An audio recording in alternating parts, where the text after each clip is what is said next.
Kyler Murray is big enough. This is Tom Brady. He's not just going to retire. Whitey, big fan of the show. Appreciate I've got Brian Murphy to my left, making sure everything's smooth, crispy, buttery. James Harden is systematically ruining the game of basketball. It's the most overrated player. And there you are, the Chicago Bears with a championship defense. And Mitch, I'm sure Dancing with the Stars is happy to have Antonio back. If you thought you were going to get Zion, that's your bad. You are now listening to Open Season. Your host, Billy Allen. Welcome. Hello. It's Billy Allen. We're up in the 9 o'clock hour. Open Season with Billy Allen. We're going to open up the lines in just a minute. 617-702-2542. We got a special guest calling in from 98.5 The Sports Hub. You might have heard of him. His name is Adam Jones. He does the Adam Jones Show. As we toss around a few things, what do we make of the NFL taking so long to rule on Deflategate 2.0? Eli Manning strung together a couple good performances. Did the Giants pull him too early? Speaking of somebody else who got pulled, Josh Gordon's banned indefinitely by the NFL for PEDs, substance abuse.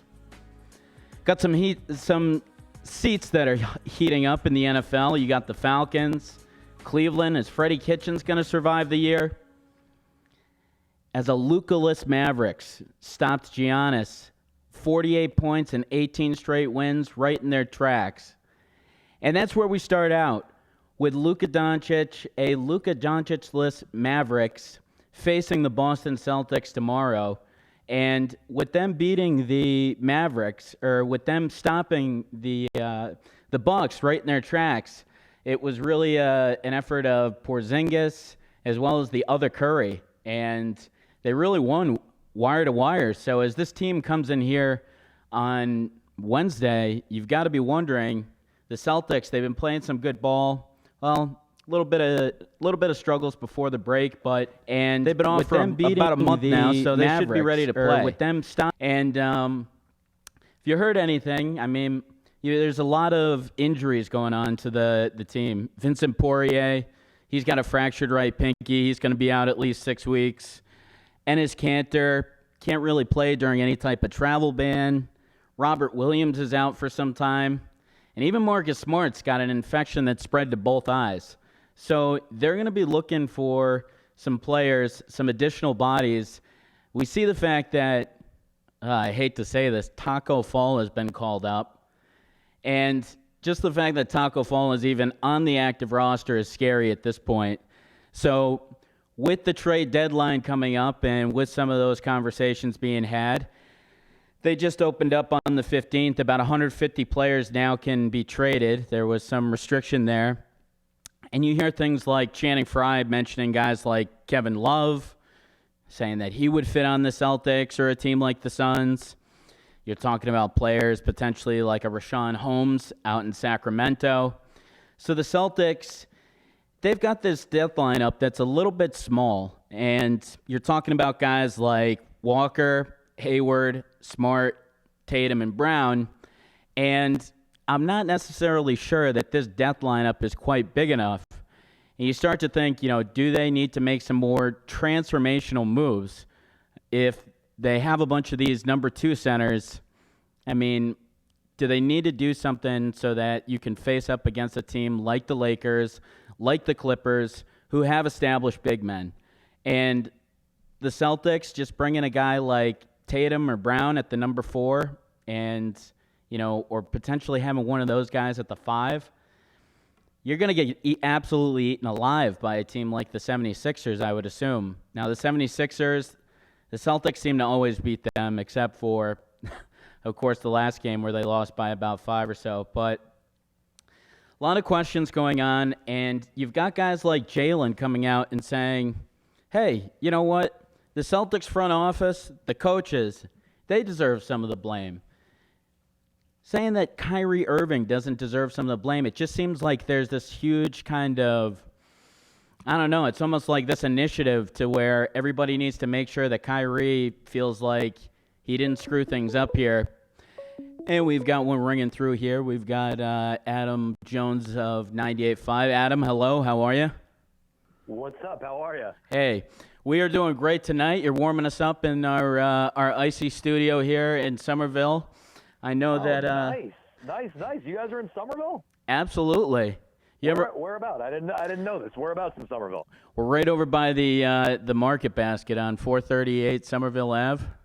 Yeah. I lived in Teal Square for a long time, so I know the area pretty well. Yeah, so we got a little space over here. We're staying warm, you know. Unfortunately, Nice. Marcus Smart not feeling so good again. It's funny, both times that we're on, he's out, and he's got his infection spreading to both eyes. So I'm sure that you're sad about that.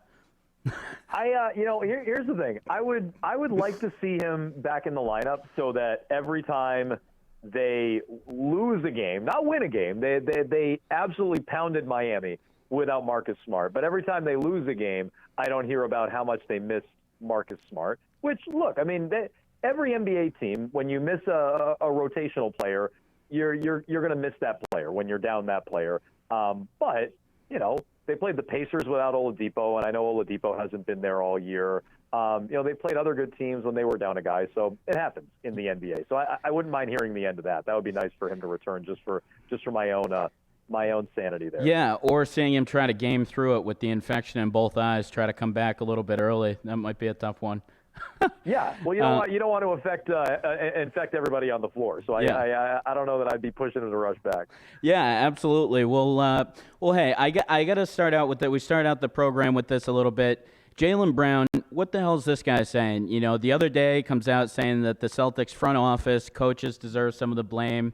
This guy just gets a huge contract from us, and instead of praising the guys that give it to him, he's smacking those guys and protecting a guy that's still out of town. What do you kind of make of his comments the other day, Adam? Yeah, so I was surprised, shocked. I mean, I didn't see it coming, especially because Jaylen Brown, I thought, was like the leader of the anti-Kyrie brigade last year, right? Like, right. Wasn't he the guy who clapped back at Kyrie? So I thought he was miserable, right? Right. I thought so too. So I wouldn't say Jaylen is wrong, by the way. Like, Kyrie was a huge distraction for the team last year. He was a huge problem on the team, but the coach and the front office, the GM, Danny Ainge, deserve some blame too, because they either had to figure out rotations in the case of Brad and just sit some guys down. And if you got to deal with some angry personalities, then you got to deal with some angry personalities or limit minutes or whatever it is. Or in the case of Danny, you got to trade away guys like Terry Rozier and or Marcus Morris. So I don't think he's wrong, but just, I got to be honest, I don't really know where this is coming from, because I thought he hated Kyrie. I think he does hate Kyrie. I thought the same thing. I thought that we heard that he was miserable last year, and then just especially the contract on top of it, and he's been playing so well. Like, you heard some things last year where maybe he didn't fit as well, but it seemed like this year he was like the ultimate soldier with that contract. So I was surprised. Now, another thing it's just kind of pushing the blame off the players, right? Like, I mean, the players were the biggest downfall last year with the team. I'll criticize the coach and the GM as much as anyone, but the players were ultimately what let them down, and Jaylen's a part of that. So it feels like, shirking that responsibility, which is annoying. Yeah, and I mean, he's the guy who averaged 13 points a game last year, right? I mean, he was one of the guys who fell off the most. So another thing that surprised me, Adam, to be honest, is Channing Frye came out and said that Kevin Love would fit well on the Celtics. Now, I don't want anything to do with Kevin Love, even if they have to give up pennies on the dollar. What are your thoughts as far as you've got Robert Williams out, you've got Vincent Poirier out, and his Cantor, against Toronto, you don't know when he can play. It's pretty clear that they're going to need a big. What do you kind of think is a reasonable way that they can solve that? So I think the most reasonable way to solve it is trade Hayward. I think you trade Gordon Hayward, who can opt out at the end of the year, and I don't think the Celtics missed all that much. They were 9-4 without Gordon Hayward. I know he's played well when he's been in the lineup, but that's a guy you can move that is, I don't want to say redundant, but getting Hayward out of there means more time for Tatum, more time. I don't think that's a bad thing. So you'd be sacrificing something, a guy who's good with the ball in his hands, a guy who's been a good scorer, good ball handler, good passer, decent enough defensively, but I don't think he's great at anything.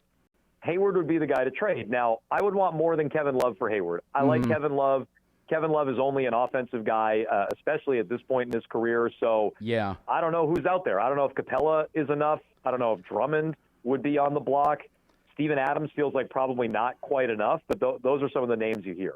Yeah. That are available anyway. I think Woj actually tied Steven Adams to the Celtics tonight, as a matter of fact. But I don't know. Do you need a little bit more in return than just Adams for Gordon Hayward? You probably do. Yeah, probably. I would definitely admit that.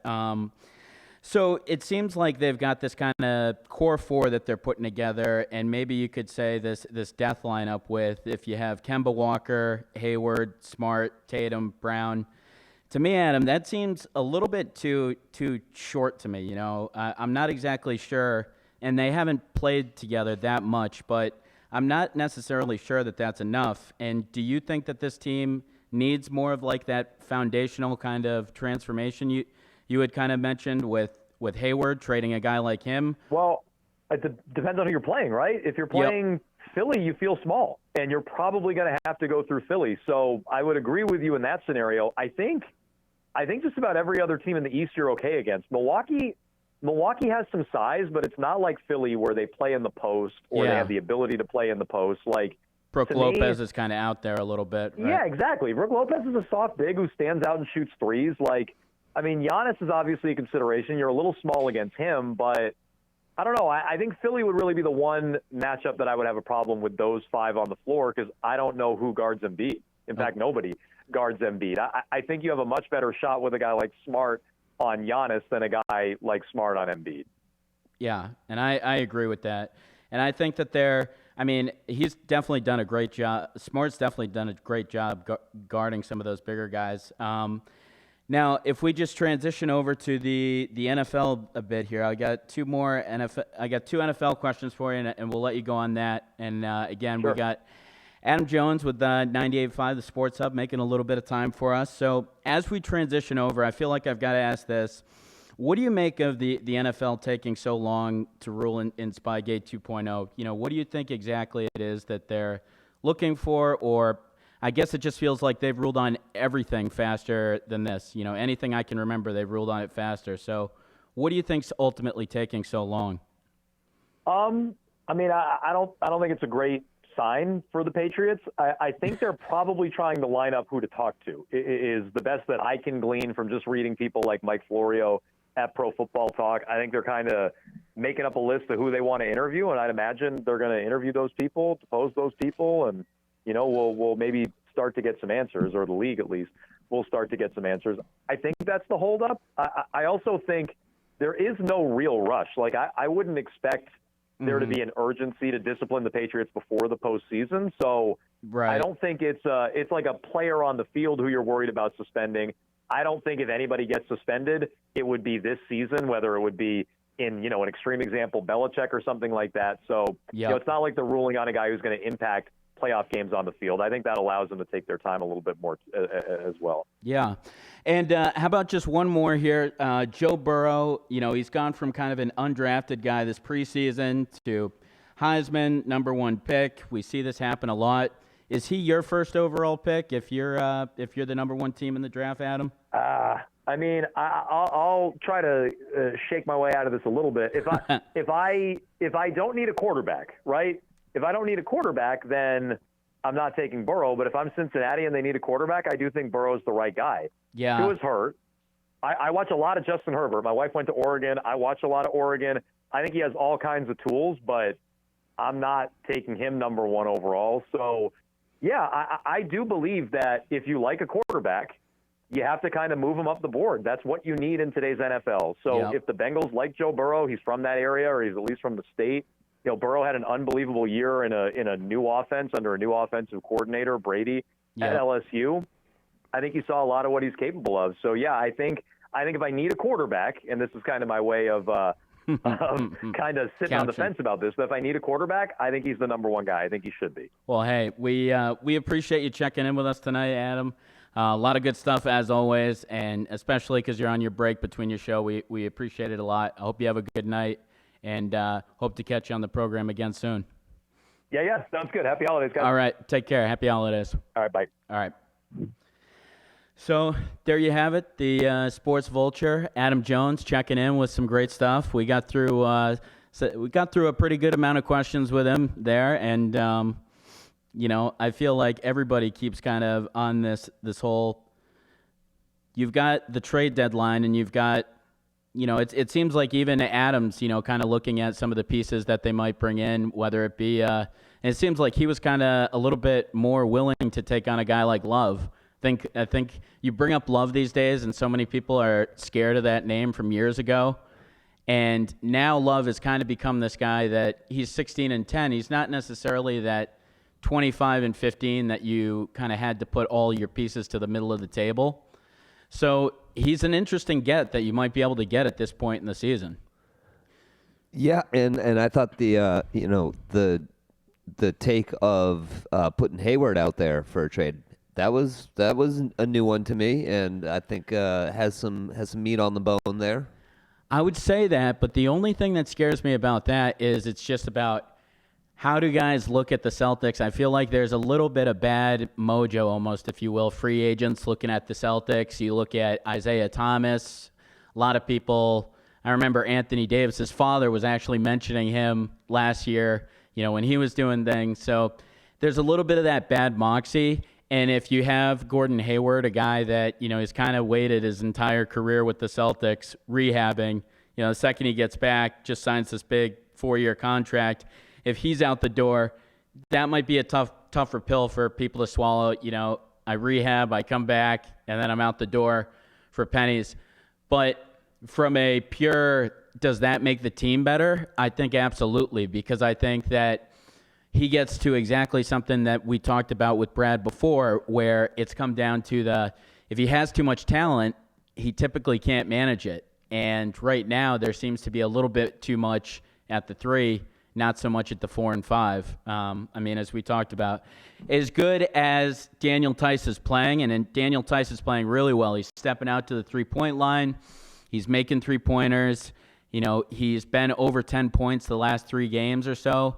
But he's still really a number 2 center. So with all these injuries, you got to figure that the Celtics, as good as that death lineup of Walker, Hayward, Smart, Tatum, Brown is, you got to figure that they need a little bit of size there, especially in some of those matchups against the 76ers. You assume that if that turns into a 6 or 7 game series and Embiid has his way, that could get ugly. But again, the 76ers have so many problems with coaching every single year. I feel like they coach themselves out of a good 3-4 playoff game. So, I'm never really that afraid to necessarily go against the 76ers. But you have some weird stuff coming out of Jaylen Brown, a guy that got a great deal, pretty much max contract, and who is he backing? Not the front office, not the coaches, not the guys who helped him get there, but his buddy Kyrie Irving, who by all accounts made the season miserable last year, and especially, as Adam pointed out, for guys like Jaylen. We had heard that. We had heard that there was a little bit of spit back and forth. I think it was a game.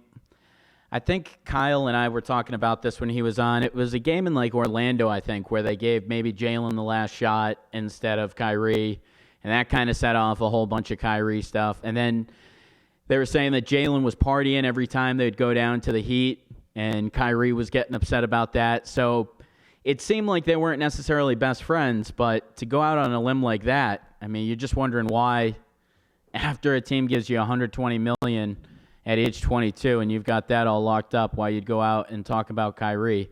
I wouldn't want to be, because that's another option. Do they trade a guy like him? Do they trade, because you can get so much more. Adam talked about trading Hayward, but if you're trading a guy like Hayward, maybe you're getting a guy like Love back. If you trade a guy like Jaylen Brown, you could really get some talent there just because of the age. Yeah. So it's interesting as we talked about Marcus Smart. He's still out with an eye infection that's gone to both eyes, and just something weird for him. He just always seems to kind of find a way to miss games sometimes, whether it's punching things or, it seems like he's always got that random injury. And I laughed at this. Rajon Rondo was supposed to be in the movie Uncut Gems, but missed his flight. I mean, how Rajon Rondo? You got to be kidding me. How Rajon Rondo is that? Just don't have to be part of the team. Can show up whenever I want. Oh, nope. Sorry, you're not in the movie. Wow. Even Rondo thinks he's too big of a celebrity even when he gets into a movie, you know? I mean, let alone his presence on the team was insufferable enough when he thought he was the smartest guy in the room. This guy's around actors, all these guys that make whatever, still thinks he's the smartest guy in the room. Misses his flight. So, and then like I said, Kevin Love, I think that'd be a tough pill to swallow if you get him ultimately in a trade. I like the value that he could provide, but I think that Adam kind of touched on it. At this point, he's not really a rim protector, and that's really kind of what they need. Taco Fall is probably a better rim protector than Kevin Love is at this point in his career. So you have to think about that when you think about making some of these moves. But Kevin Love, an interesting name that's come up. I've heard names like Rashawn Holmes out of Sacramento, a younger big that's not as polished, but feels like the Celtics definitely need a little bit of size there. So we'll see if they can do anything to try to shore that up as things move forward. And, some of the biggest reactions right now, you've got the Suns that are welcoming Ayton back as they go against the Clippers. So the Suns, who started out as one of those, and we've got one ringing through here. Hi, you're on with Open Season. Oh, Billy. Hey, Whitey, what's going on? Whitey from Queens calling in. What's going on? Hey, not too much. We're talking about the old Celtics, the old Mavs. What's going on with you? Yeah, man, I'm here.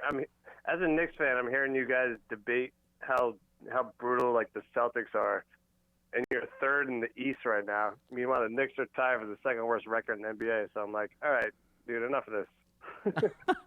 Hey, if I'm the Knicks, and I had this conversation with my brother the other day, I mean, if you're the Knicks, you've got to feel at least more positive than you have the last couple of years about your team and some of the personnel there. Am I? No, absolutely not. No? No. Dude, like, we had hope when we had Kristaps Porzingis, and Kristaps Porzingis just, like, tore his ACL, so then he was out, and then we were basically tagging for the first pick, so we're like, okay, so we'll get back Kristaps Porzingis. He'll come back healthy, and then we'll have like a stud top lottery pick, and that didn't happen. We traded him for cap space, and we didn't sign anybody. So yeah, we are the Knicks fans are like broken right now, man. I'm just gonna tell you that. Like we're absolutely broken because it's just absurd. I mean, we literally thought that we're going to get KD, we're going to get Kyrie. Actually, you know what? I don't even care about Kyrie. I don't really want Kyrie. But we thought we were going to get, KD and, some other stud. And then we're going to get, right now we have RJ Barrett. RJ Barrett is a very talented player. I love him. Well, you were just about to say stinks or something. I felt you pull that back. RJ is the only bright spot in the Knicks right now. I mean, if you look at Kevin Knox, our player that we drafted high 2 years ago, we look at Frank Ntilikina, who was our lottery pick. God, it's just there's no optimism whatsoever. It's. But anyway, I didn't you even guys want are to call you guys are Knicks. Cleaning up the Hawks though right now. Yeah, we're just on the Hawks. But who gives a shit, really? I mean, 41 points in the first quarter. That's impressive. So what'd you call about? Did you call about Duck Hodges and the quarterback whisperer, Mike Tomlin, who's going to start him after 4 interceptions? Yeah, so, all right, so I'm 0-3 now on predictions on your show. So I'm just, I'm not going to make any more predictions. I'm just not going to do it. The Steelers have won 7 of their last 9 games. The 2 losses have been right after I predicted they would win. So I'm just want to make it. Want to make any predictions?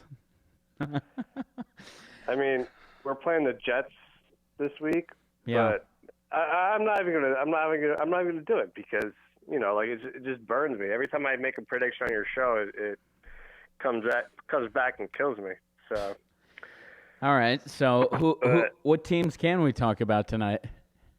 But what I wanted to talk about was Defensive Player of the Year in the NFL because your boy Stephon Gilmore is messing like with TJ Watt. Everyone has him as Defensive Player of the Year, and I just don't see why he would be Defensive Player of the Year over TJ Watt. And I want to get your perspective as a Pats fan because I don't watch Patriots games like from like beginning to end. You know what I mean? I do watch Steelers games from beginning to end. And I can tell you that TJ Watt has way more of an impact. And if you look at the Defensive Player of the Year award over the last 11 years. Yeah, TJ Watt fits the profile a lot more. Like, if you look at the defensive MVP over the last 11 years, only one cornerback has won Defensive Player of the Year. It was Charles Woodson in 2009. Mm-hmm. Every Defensive Player of the Year is always somebody that gets after the quarterback. You know what I mean? Yeah. No, I mean, and I can definitely agree with you. I just don't see why Stephon Gilmore is getting, like, everyone's saying he's going to be the Defensive Player of the Year. So TJ Watt's having a crazy year, like 13 sacks, 6 forced fumbles. Like, those are numbers that are pretty much, and he's also got 2 picks. Like, so he just 2 picks. He does it in every single way. He's got like he does everything. But I think what you see with Gilmore is that he has just absolutely shut down. I mean, so the game that they played against Dallas, Amari Cooper was on pace to get like 1,400 yards. He held him to 0 catches. Like, he's just been able to, like, he's gone on every single matchup, and like it's almost been like that Revis year. Like, nothing's going to touch the Revis year where he shut down everybody, but it's almost been like that. And then he's also scored 2 touchdowns. So I think like those really like put you up there, I feel like, too. Like, if he had just the 6 picks, I'm not exactly sure if he's up there for Defensive Player of the Year too, but the fact that he's housed 2 of them also, I mean, so he completely locks down one side of the field. And then he's pretty much done it on, like, the best receiver that he's faced. Right. Like, he takes the best receiver every game pretty much. Like, but if I look at TJ Watt, though, that's also, what you like, want because he starts that stuff, right? Like, you could have cornerbacks who get those stats if you have a linebacker like TJ Watt to put that type of pressure on. I see what you're saying. Like, TJ Watt totally has the numbers. He's had the season. I don't necessarily know what it is either. Like, I think it's interesting that we're talking about him. I think it's interesting we're talking about Stephon Gilmore as Defensive Player of the Year. Like, he's definitely one of the best. I mean, I think he's the best corner, like best cover corner, but defensive MVP, I mean, I would also probably put, who's the guy from the 49ers too? Nick Bosa up there. Nick Bosa. Also, like, I would also say that, like, TJ Watt also has 7 passes deflected, and I know as a defensive, like, you know, edge rusher, you understand that that's like, you know, like when they don't get pressure but they jump and they deflect the ball. Yep. Right. They reach their hands up and they deflect the pass. I mean, even the 6 forced fumbles is nuts. Dude, like, I just don't understand why everyone has Stephon Gilmore as Defensive Player of the Year, because TJ Watt, every single play, like, he also leads the league in, like, time to reach the quarterback.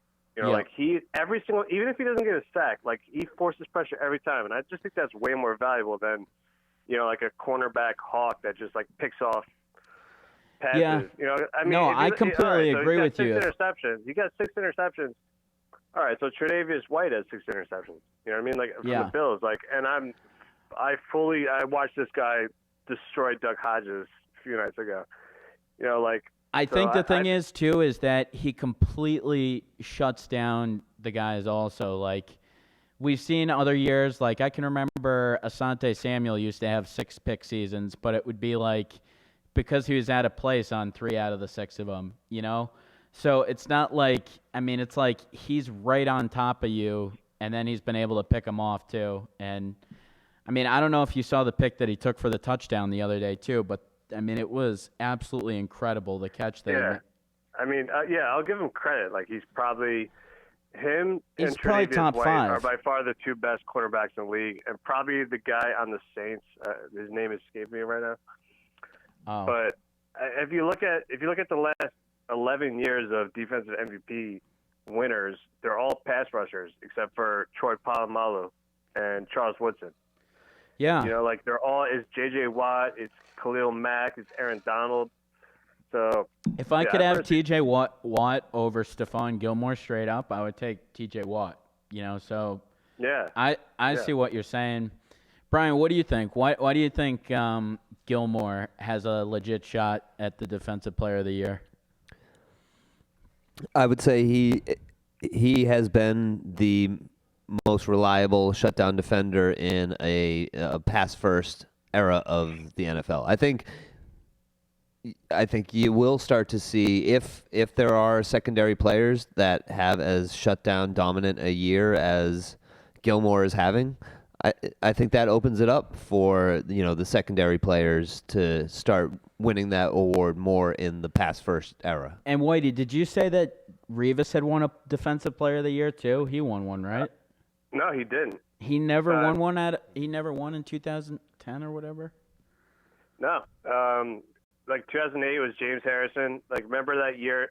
Oh, remember that? yeah. Remember that game against the Ravens that you sent me like a clip of it where he had like 3 forced fumbles and like 2 sacks. That game was ridiculous. Oh my God! That was the year he won the defensive MVP. But since then, I mean, it was Charles Woodson, Polamalu, Suggs, J.J. Watt, Khalil Mack, Luke Kuechly, and Aaron Donald. So it's been all like defensive front guys, like guys on the defensive line or like pass rushing linebackers. I'm shocked that Revis never won one. That's crazy. Yeah, I mean, like back in his prime, like the Revis Island, like that one year that he had where he was shutting down everyone. He had like the list. I mean, he was shutting down like Chad Johnson. Then he'd go against Andre Johnson the next week. Like, oh my God, I remember one game where he went against DeAndre Hopkins, and it was like I just watched this matchup, and it was just like, this is what fighting. Most like average NFL fans aren't doing this, but like for me, I'm like I have to watch this DeAndre Hopkins Darrelle Revis matchup. Like every single play, I'll just every single play that the Texans were on offense, I would just like look at that matchup, right? Yeah. So, Terrell Suggs goes to the Chiefs. Does that add anything for the Chiefs, you think? I'm not sure. I mean, has he even been good this year? I mean, he's been okay. Starting to get up there. Yeah, he's definitely up there. I mean, he can still sack the quarterback.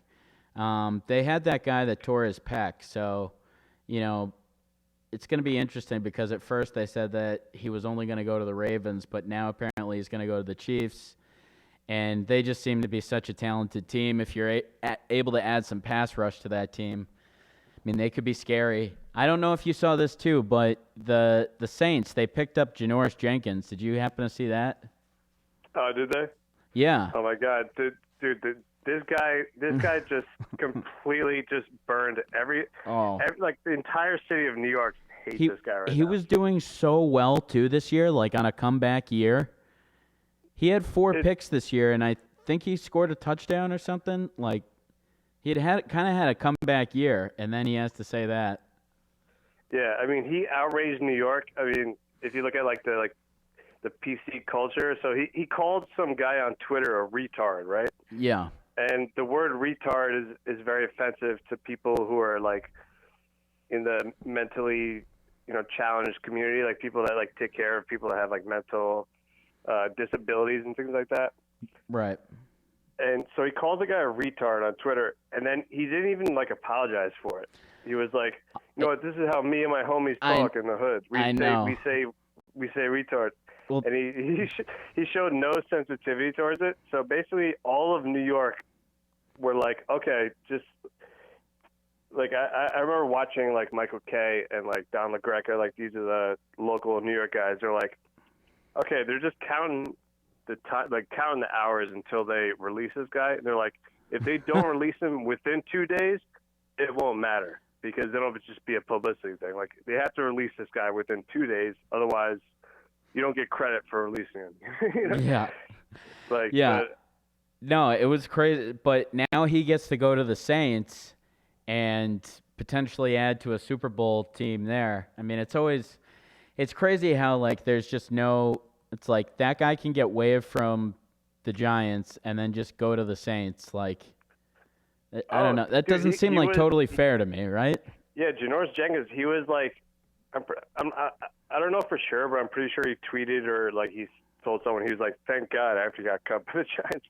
He was like, all right, thank God. They, how like Antonio Brown, like when he got released by call the Raiders, God. he's like, oh, I'm free. Like, pretty sure Janoris Jenkins did the same thing, but yeah, Antonio Brown's Janoris always Jenkins, like, call God. It's like, what does God say? To tweet your exes with all your homies on the line, and like Antonio Brown, you're not into God. Like, let's be real, you're not religious. God is not picking pious. up for you. He's been busy for a while. God has nothing to do with you. Like, you're just like some like mad, like some petulant little child who like. Oh my gosh! And I don't even want to get into Antonio Brown tonight like that. Yeah, no, we don't have to. Let's stay far away from it. We don't even have to. Like, it's just like I feel like the more we talk about Antonio Brown, the more he stays relevant, and we shouldn't be doing that. Well, how about this? How about this for another overreaction of the week? A lot of people thinking that Ryan Tannehill is going to get paid. What do you think's the right decision for Tennessee to do? You think they're going to pay him or? Yeah, I mean, ever since they switched from Mariota to Tannehill, I mean, before this past week, they were like I said last week, 6-1. they were first in the NFL in yards per play. And like I watched that game because this has serious implications with me as a Steelers fan. Like, so I was like rooting against them, but like, with him and Derrick Henry, and like they have some studs on offense, like with receivers.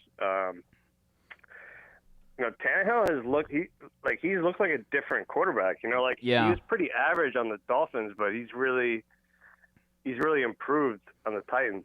So I'm not sure what contract he's going to get, but he deserves more money than Nick Foles got, right? Yeah. I mean, Nick Foles had like a really good playoff run.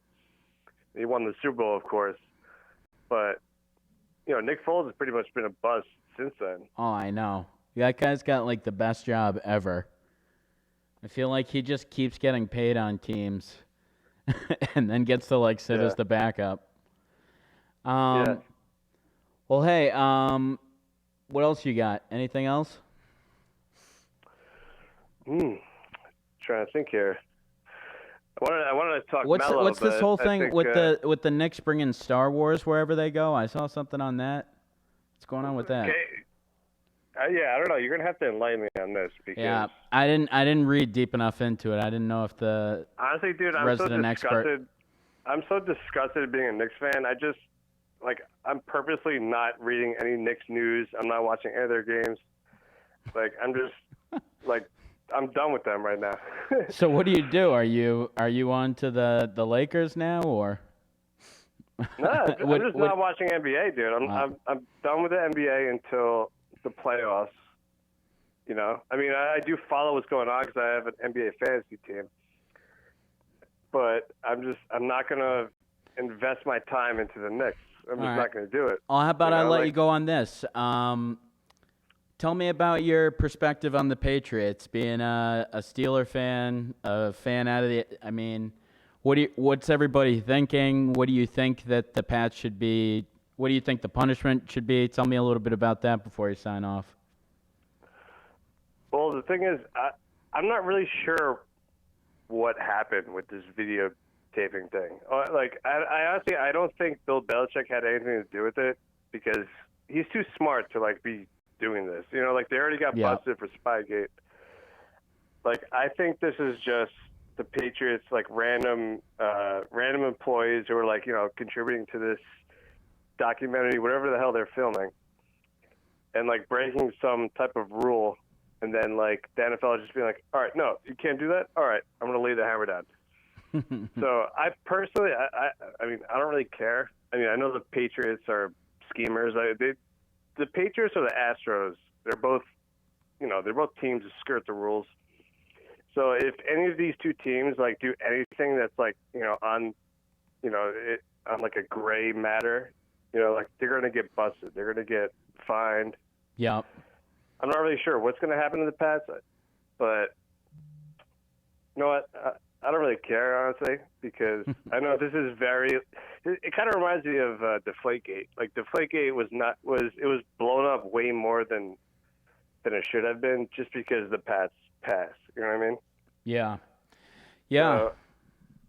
Well, hey, we appreciate you calling in, man. We appreciate your thoughts. Thanks for hitting us up, and we'll talk to you next week. But talk All to right, you next man. week. Later. Later.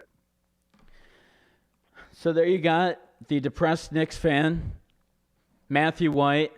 I love how every week he's just like absolutely crushed by them. Doesn't even talk about the signing, the pitcher that the Yankees just got, Cole. He's a huge Yankees fan, and he's like so numb by the Knicks sucking. He doesn't even doesn't even feel right now. So it's always good to check on him when he's down and out and kick him around a little bit. So that was fun. Now, as we toss it around in the NHL a little bit, pretty big trade in Taylor Hall going to Phoenix. Did you ultimately look at some of the pieces that went in that trade? Well, I mean, the first one to look at is Taylor Hall. Is he still a dominant player in the NHL, and does he project to be? I think so. But what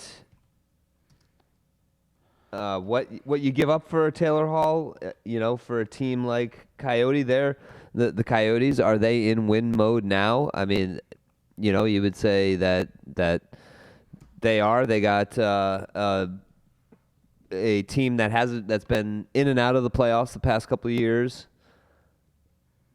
But to be honest with you, Billy, no, I didn't quite. Yeah. No worries. I know you're usually a hockey guy, so I just didn't know if you knew any of the pieces that went over. I heard that was a pretty big trade. It seems like at least the Bruins, who were off for, they lost 5 straight, but it seems like they're kind of at least back to their way a little. Yes. Yeah, the Bruins had a big win against the Florida Predators in their last game, and are currently battling the Kings in OT in a 3-3 game over at the Garden, with goals from Danton Heinen, Patrice Bergeron, and Brandon Carlo. But even despite their 5-game losing streak, they look strong in a lot of those games, and I think they're built for a playoff push.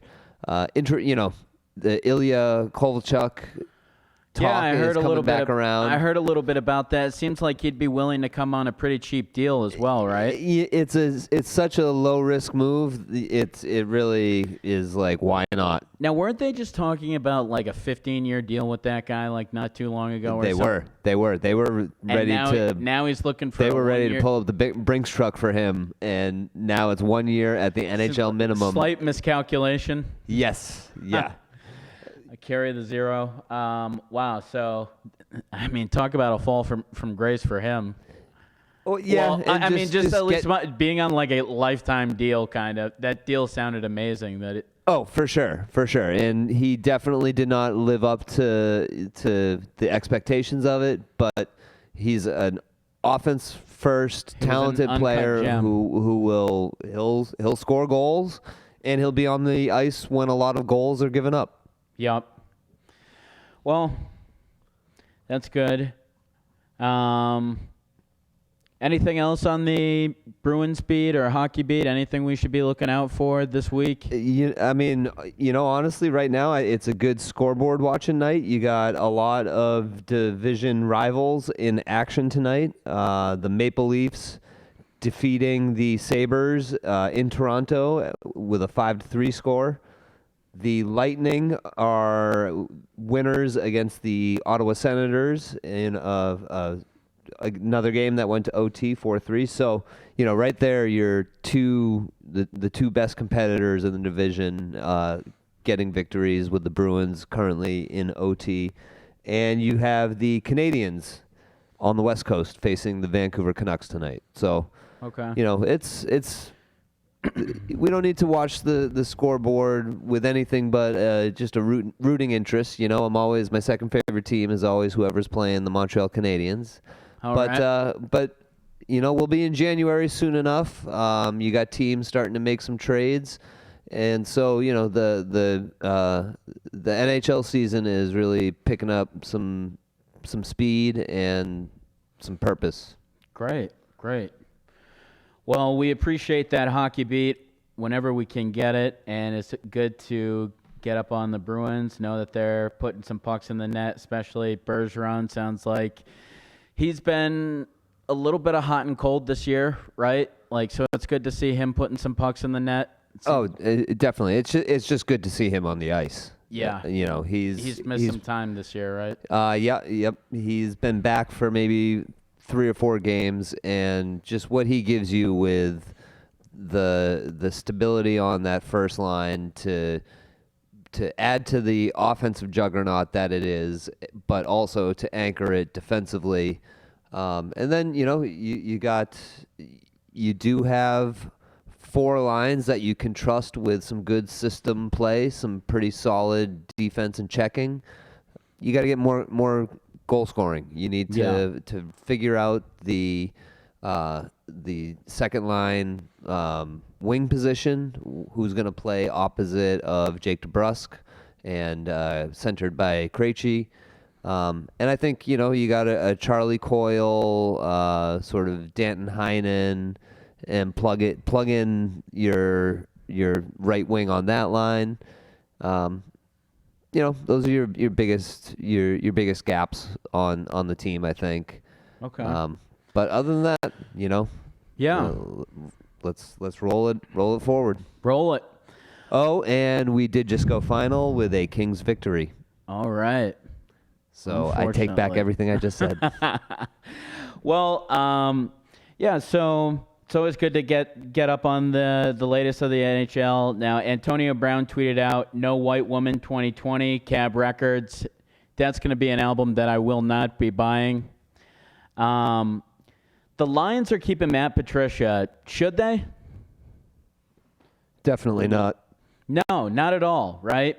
And you've heard how even from day one that he came in and was having these guys run wind sprints in the summer, was completely off. He completely tried to come in, be the Belichick, be the a-hole. All ego, and I'm the Coaching alpha. like he's from the 1940s with the drills that he's got these guys going through. And this guy's he's going to get year 3 with arguably, I had seen a study that said seen a poll that had said that the Lions is the most coveted job out of the 10 open positions, just because of the positions they have, the quarterback they have. Now, I'm not going to say that's the number 1 job. I would take the Cowboys job number 1. But Yep. the Cleveland job probably isn't too bad either with some of the personnel that they have around there. I mean, yeah, they looked so good on paper. Yeah, you've got some pretty hot seats. You've got the Falcons, who have Dan Quinn kind of towards the edge there. Cleveland's got Freddie Kitchens. Dallas has Jason Garrett. And then the Giants have Pat Shurmur, who pretty much has hardly even won a game the past 2 years here. I would be pretty sure that he's going to be ushered out after this year. Yeah, he's gone. So the Giants, that's going to open up a pretty good job. You've heard whisperings of maybe Jason Garrett going there if he leaves the Cowboys, but you've got a couple teams that have some pretty interesting openings, and I would say that one to watch, keep your eye on, would be that Cleveland job. Now, this is a whole hocus pocus and something that I'm dreaming up, but what if Freddie Kitchens, they decide to get rid of him? Belichick is a big historian of the NFL, wants to go back to Cleveland. No, I didn't. Whoa. No. Okay. Hold Okay. on. I didn't say he hasn't said that, but say that he wants to go back there. I could see him wanting to right that ship. And you also heard rumors that they had traded, if they were going to get the number 2 pick, that they would have gotten Baker Mayfield. So does he go there? Is he obsessed with Baker Mayfield? Take on a new challenge? It's almost like I'm thinking, say McDaniels and Brady go off into the sunset somewhere.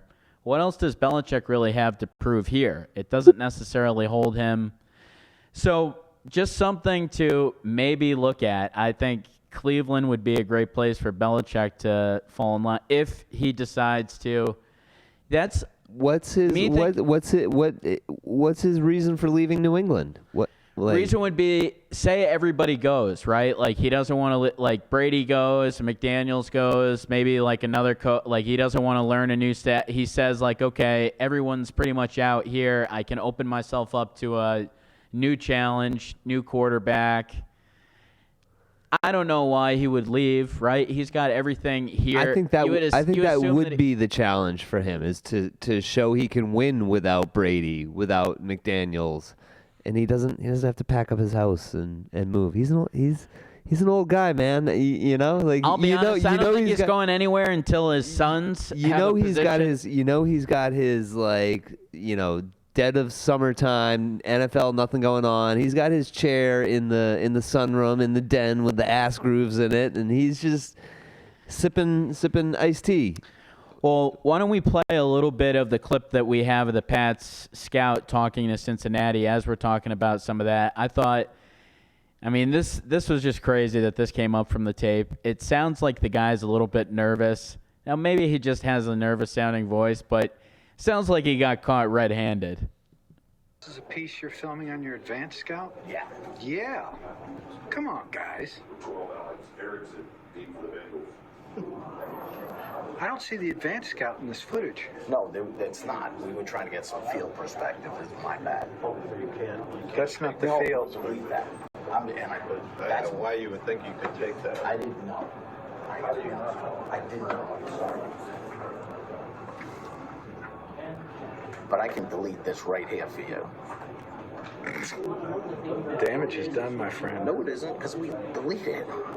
Once it gets deleted, it's gone. by it's gone. 22 yard line, It's gone. 29 yards on the punt. I can't get that Return footage. 29 yards. There's no way I can get that footage back. I'm being honest with you. And I don't have a computer to even put it anywhere. Once this card's, that's it. So Jay Glazer, the holder of the original Spygate tape, and he actually talks about how he has the original Spygate tape and will play it at parties. That just sounds a little bit weird to me, but Jay Glazer all over this Spygate stuff and actually had the clip of the Pats scout talking to Cincinnati on the sidelines there. You can almost hear Cincinnati kind of laughing at the scout like, hey, we already caught you. Just the damage is done, my friend. So you better be leaving. So it sounded pretty bad, and that's kind of what I feel like the whole sports world is digesting right now. Were they actually trying to get additional signals while they were down there? Did Belichick have any access to that?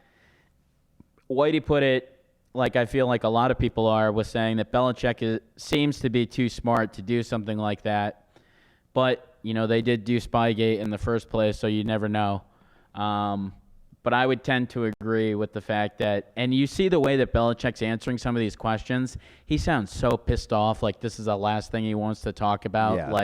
It seems like there's no involvement just from the tone. But again, the Pats don't get the benefit of the doubt in a situation like this. No, they don't. So that's what we've got there, and it's pretty damning listening to that scout stand. I can get rid of this for you right here. Yeah. I don't have a computer or nothing that I could put it on. Yeah. He's almost like melting down and saying everything that he could do with it. I'm not going to just hand this to Belichick and watch this. So he's kind of melting down. It sounds like, at least. He doesn't sound like the least innocent person I've ever heard. Nope. Or I don't know if they were like, if you guys get caught by the scouts, it's every man for himself, Well, there was the Pats when they go in there. For sure. Marching orders. Yeah, there was that story in Business Insider that that had them. They were told. They were all prepared with their alibis. Kraft Enterprises. Yeah. Yeah. So. Yeah. Their credibility on the issue is not very solid. No, it's not. And you know whose credibility wasn't that high this year was Daniel Jones. I feel like you looked at Eli Manning's last couple starts, and he put together some pretty solid passing performances. I said this all along. I didn't think we'd see Daniel Jones till week 12, week 13. You start to look at some of these teams. We saw it this week with Andy Dalton versus Ryan Tinsley or Fintley or whatever it was. But a couple teams giving up on some of these quarterbacks, maybe a little bit too early. And from what I saw from Eli in the last couple of games, I'm almost like, should they have stuck with him till they were 5-5 or till they had lost 5 games at least? To replace him after an 0-2 start is pretty damn premature. So that's all I would say. Daniel Jones is going to be a great quarterback. I definitely thought we'd see him ease along in the season, but after so many poor starts, you just wonder what that did for his confidence, if Eli could have bridged it through 10 games or so to give them a better team. I think that's more the argument for second guessing the decision to go to Jones so soon. Listen, this Giants team was going to be pretty garbage, whoever was going to be the quarterback. And that quarterback was probably going to be behind an O-line that was mediocre Pretty at bad. best. And so did you forget about whatever games they could have won. It wasn't going to be much more than 5 on the season. Yep. Did you do some harm to Daniel His Jones' spirits. confidence and spirits when you should have just let Eli Manning take all those sacks? Take some of those lumps, yeah. No, I agree. I feel like they should have let Eli Manning get to like the 10-game mark. Yeah. I like easing these guys in a little bit more. You even saw it with, even the Redskins were smart enough to ease in Dwayne Haskins. Right. And you didn't think that, there were reports coming out that they were going to start him right out of the gate when he clearly was not ready to start right out of the gate, and even his college coach, I think, came out and said that. But so even those teams have been smart enough to lead along some of these guys. And just when you see, like with the Bengals, you're like, you could never get anybody worse than Andy Dalton until you see Ryan Lindley, right? And Andy Dalton's a guy that's going to throw for 4,000 yards, 30 touchdowns pretty much. And 25 picks. Yeah. Well, how about the year that Jameis Winston's having? He's going to throw for about 5,000 yards, probably throw like 40 touchdowns, but he might have 42 picks. Yeah. So he's putting together quite a year also. You know who's not is Devin Duck Hodges, who threw 4 picks during the Bills loss, but our man is going to start him again this weekend. Our man, who's our coach over there? Mike Tomlin. Mike Tomlin. Yeah, he's looking forward to giving the undrafted rookie an opportunity to rebound from his worst start ever. I don't know I don't know if I would be playing Mason Rudolph over him. 4 picks. I don't know if the Devin Duck Hodges. How many undrafted quarterbacks can you be playing with? And 4 picks out of your undrafted quarterback, and then trying to hang on to him for a win in the last game to try to make the playoffs. Not looking so good. Could be in much better positions. And then you got Drew Brees, who set the record for the most career touchdown passes and single-game completion percentage. So he's just been absolutely incredible over these past years. And I think when it's all said and done, he's probably going to be a top 5 quarterback of all time. Oh, he already is. Yeah. He already is. And, who knows? Maybe if they win one this year and are somehow, if they win one, the Pats have shown it's not impossible to win 2 in a row. Yep. They win one this year, one next year. He's got 3. Could be the bat. Yeah. And he's got all the records. Yeah. I know. And his stats are just so gaudy.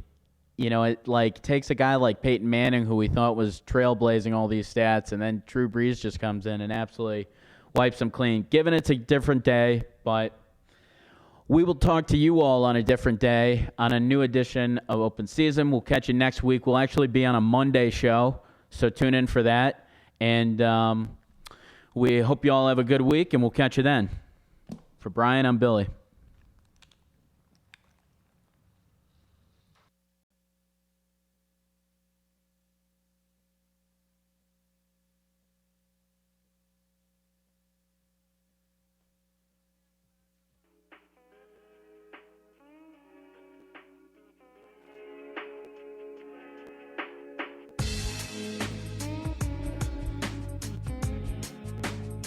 I'm just not sure that Kyler Murray is big enough. This is Tom Brady. He's not just going to retire. Whitey, big fan of the